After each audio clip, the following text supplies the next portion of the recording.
ఈ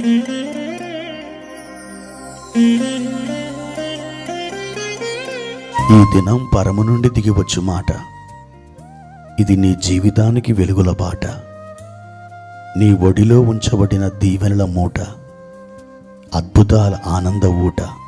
ఏప్రిల్ 14 ఉదయం మొదటి సమూయేలు గ్రంథం 25 మరియు 26 అధ్యాయములు.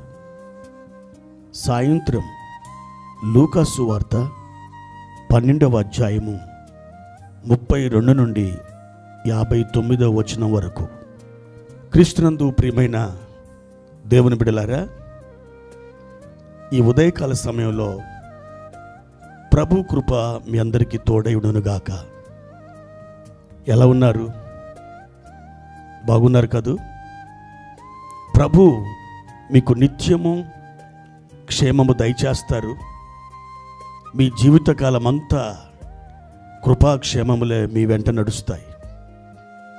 ఆశ్చర్యకరుడైన ప్రభు మీకు నిత్యము తోడై ఉన్నాడు. ధైర్యం తెచ్చుకొని ప్రభు యొక్క కృపలో మీరు ముందుకు సాగి వెళ్ళండి. ఈ దినం ప్రభువారు మనకు ప్రత్యేకపరిచిన వాక్య భాగాన్ని చదువుకుందాం. 34వ కీర్తన 1వ వచనాన్ని చదువుకుందాం. నేను ఎల్లప్పుడూ యెహోవాను సన్నుతించెదను, నిత్యము ఆయన కీర్తి నా నోట ఉండును. ప్రియమైన దేవుని బిడ్డలారా, స్తుతి యొక్క శక్తి, స్తుతిలో ఉన్నటువంటి అద్భుతాలు, స్తుతి ద్వారా జరిగే మహత్కార్యాలు అన్నీ అని మనం చెప్పలేం. విస్తారమైనటువంటి అద్భుతాలు మనం స్తుతిలో చూడవచ్చు. పరిశుద్ధ బైబిల్ గ్రంథంలో స్తుతికి వ్యాకరణం ఇచ్చినటువంటి వాడు దావీదు భక్తుడని మనం చెప్పుకోవచ్చు. అంత అద్భుతమైన స్తుతివీరుడు దావీదు. కష్టాల్లో, నష్టాల్లో, దుఃఖములో, బాధలో, వేదనలో ఆయన దేవుణ్ణి స్తుతించడానికి తన్ను తాను దేవునికి సమర్పించుకున్నాడు. పరిశుద్ధ గ్రంథం స్తుతులతో మునిగి తేలుతున్న గ్రంథం.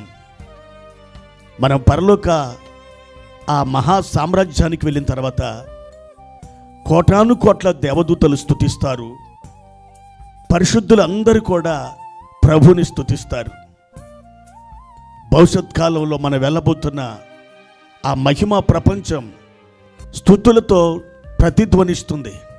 ప్రియమైన దేవుని బిడ్డలారా, మీ జీవితంలో ప్రతి పరిస్థితుల్లో కూడా ఆయన్ని స్తుతించడానికి మిమ్మల్ని మీరు దేవునికి సమర్పించుకోనండి.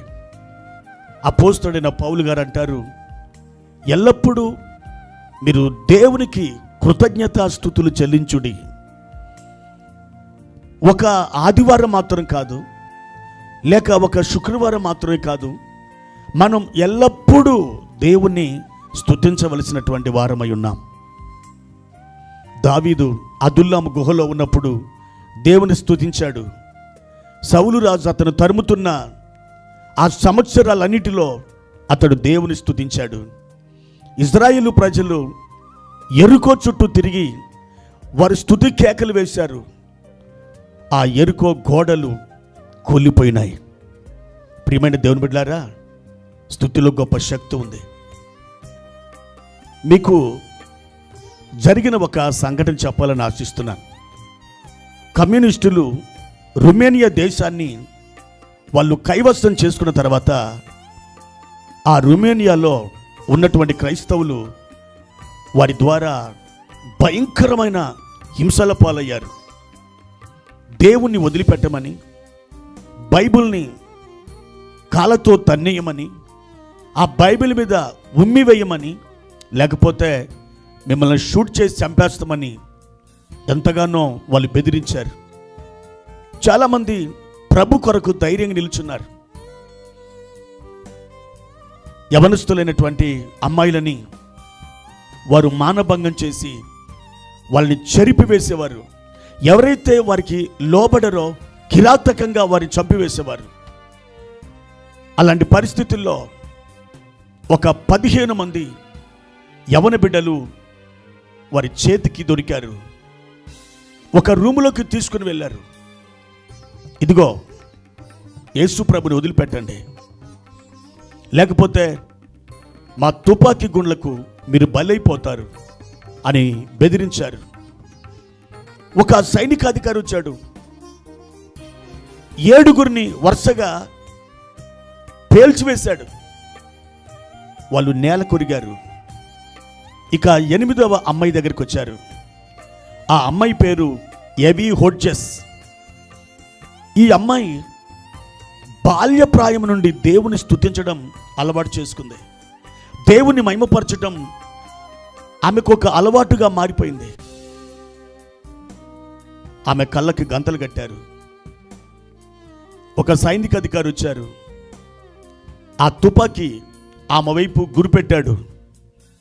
ఆ ట్రిగ్గర్ మీద వేలి పెట్టి నొక్కేశాడు. ఆ తుపాకీ గుళ్ళు బయటకు వచ్చినాయి. అయినా ఈ అమ్మాయి చావలేదు. ఆ తుపాకీ గుళ్ళు, దేవుని బిడ్డలారా, అవి పైకి వెళ్ళిపోయినాయి. అవి ఎలా వెళ్ళిపోయినా తెలియదు. కొద్దిసేపటికి నిశ్శబ్దం. ఆ తర్వాత ఈ సైనిక అధికారి ఆమె పాదాల ముందు పడిపోయాడు. నన్ను క్షమించమ్మని చేతులు దండం పెట్టాడు. ఆమెకు ఆశ్చర్యం వేసింది. అప్పుడు ఆయన అడుగుతున్నాడు, నీ వైపు ఈ తుపాకీ నేను గురిపెట్టాను. ట్రిగ్గర్ మీద వేలిపెట్టి నొక్కుతున్న సమయంలో నా తుపాకీ అలా పైకి వెళ్ళిపోయింది. ఆ తుపాకీని ఆ పైకి త్రిప్పింది ఎవరు నాకు అర్థం కావట్లేదు. వెంటనే ఏవి ఆశ్చర్యపోయింది. దేవుడు నా కొరకు ఒక దూతను పంపించాడు. నీ తుపాకీ గుండ్లకు నీ బలి కాకుండా దేవుడు నన్ను కాపాడి ఉన్నాడు, నన్ను తప్పించున్నాడు. ఆ సాక్ష్యానికి అదిరిపోయిన సైనికాధికారి మిగిలినటువంటి వారిని కూడా విడుదల చేసి ఎవితో పాటు వారందరినీ ఇంటికి పంపించి వేశారు. అవును, స్తుతిలో గొప్ప శక్తి ఉంది. ఆమె స్తుతించడం ఎప్పుడైతే ప్రారంభించిందో దేవుని కార్యం బలంగా జరిగింది. ప్రియమైన దేవుని బిడ్డలారా, ప్రతి విషయంలోనూ ప్రతి సందర్భంలోనూ మీరు దేవుని స్తుతించడం ప్రారంభించండి. ఆ స్తుతులు మీ నోట ఉన్నప్పుడు ఒక అద్భుతాన్ని మీరు చూడగలుగుతారు. దేవుడు మిమ్మల్ని ఆశీర్వదించునుగాక. ప్రార్థన. ప్రియమైన తండ్రి, మీ ఘనమైన పరిశుద్ధ పాదాలకు వందనాలు. ఈ ఉదయకాల సమయంలో మా ప్రియులను ఒక్కసారి దర్శించండి. అన్ని విషయాలలో ప్రభు, అన్ని సందర్భాలలో మేము మిమ్మల్ని స్తుతించడానికి మాకు సహాయం చేయండి. మీ కృపా హస్తాన్ని చాపండి. ఘనత, మహిమ, ప్రభావములు మీకు చెల్లిస్తున్నాం. యేసు నామంలో అడిగి వేడుకుంటున్నాం తండ్రి. ఆమెన్.